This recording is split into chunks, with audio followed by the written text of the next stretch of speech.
to welcome you to the CIAA 2016 post-game wrap-up. We are joined by Fayetteville State University, led by Walter McBain, head coach. If you could introduce your student athletes that are joining you and open up with some additional comments about today's game. All right, on my right is Bria Robinson, the senior, and on my left is Doreen Richardson, the senior. I thought in the second quarter, where we went almost 10 minutes, I think we scored a basket in the first 13 seconds of the second quarter, and we didn't score again, kind of allowed them to go out and get the lead. I thought foul trouble played a part in what we were experiencing as well. And it just seemed like today we were our own worst enemy. We'd steal the ball and then we'd throw it away. Or we'd steal the ball and not finish the layup. And in any game, whether it's a tournament game or not, those kinds of plays have a tendency to come back and haunt you. My hat's off to Bowie State. They did an excellent job of carrying out their game plan. The two guards, number 1 and number 3, are both outstanding players. And today, I thought they did a fabulous job. Well, you know, we've never had a lot of trouble scoring the basketball, but today I thought we did. The floor is now open for questions and comments. If we could please start with the student athletes first. Could you just talk about Proctor and how she was able to get open against y'all? It seems like she did a little bit of damage from the inside and outside. Yes, just the feedback of what my coach said. She's a very excellent player. You can tell she's had experience. She executes well. She found her way getting to the gaps. Speed. She used her quickness against us when we were tired. She used her speed, and she just made smart plays and got herself open and got the ball in her hand at the right moments. I mean, were y'all surprised? I mean, I guess y'all only saw them once this year. I mean, was she that effective in the first game, or did she kind of come out and surprise you guys a little bit this time? Oh, no, there were no surprises. We knew that number 1 and number 3 were their backbone in the teams.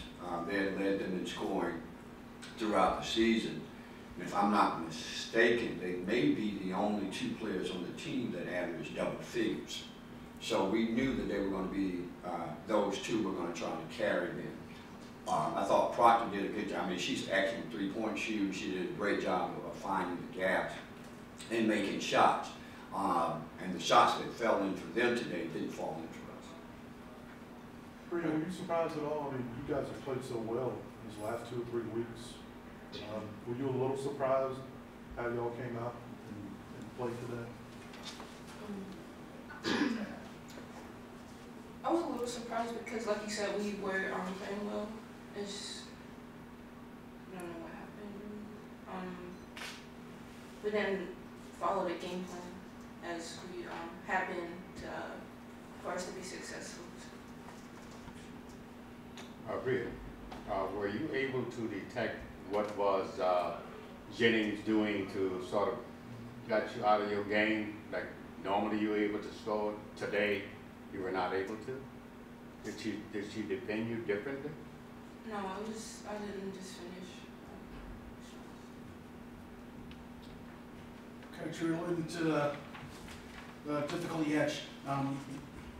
That second quarter after that three-pointer, it was about the 5:34 mark of the third when you had the next field goal. That's the 13 straight misses. I mean, that almost seems unusual. Talk us through that if you could. I'm not sure I can talk you through it. I thought we took shots that we normally would take in the game. I thought we had the ball in the right people's hands, but some days they just don't fall for you. And unfortunately, we picked the wrong day for them not to fall for us. You cannot go 15 minutes without a field goal and expect to win the game. But I thought we gave ourselves a chance. I think we cut it down to 8 a couple of times, and actually had gotten a couple of steals out of it. And had we converted those steals, the game would have been a 2-possession game. It's hard when you only score with a 3-point field goal in the 9:47 mark in the second quarter. That gave them momentum. I'm sure they went in the locker room feeling good about their circumstances. And we just had a tough time finding the basket for whatever reason it was today. Any more questions or comments? Well, you talk about the offensive rebounding for them too, because they seem to, in the first half especially. Oh yeah, they killed us.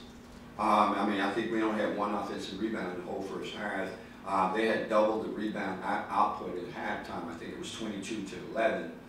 They had scored, I think it was like 8 second chance points and maybe 9 points off of our turnovers. They had 31 points.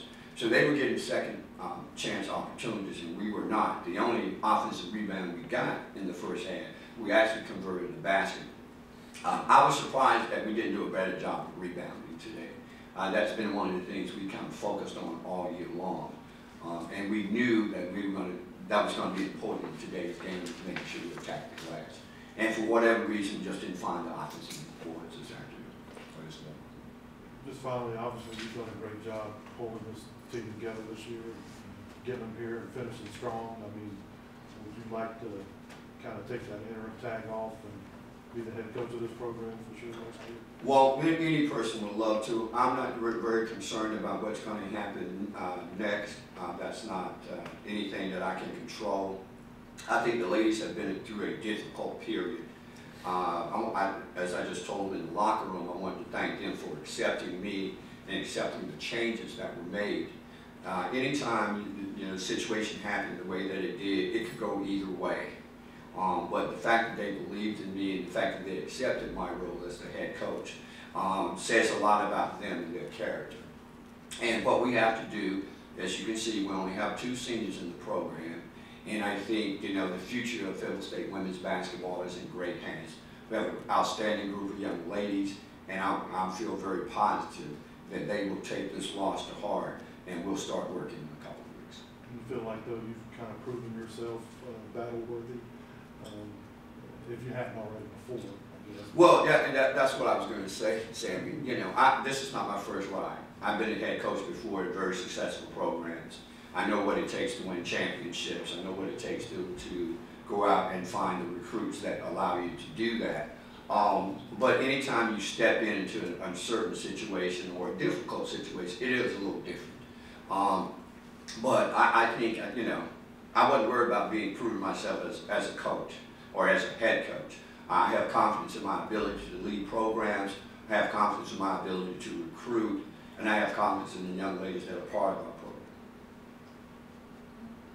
This concludes the session of our post-game wrap-up. We would like to thank you for joining us and we wish you the best of luck on your future endeavors.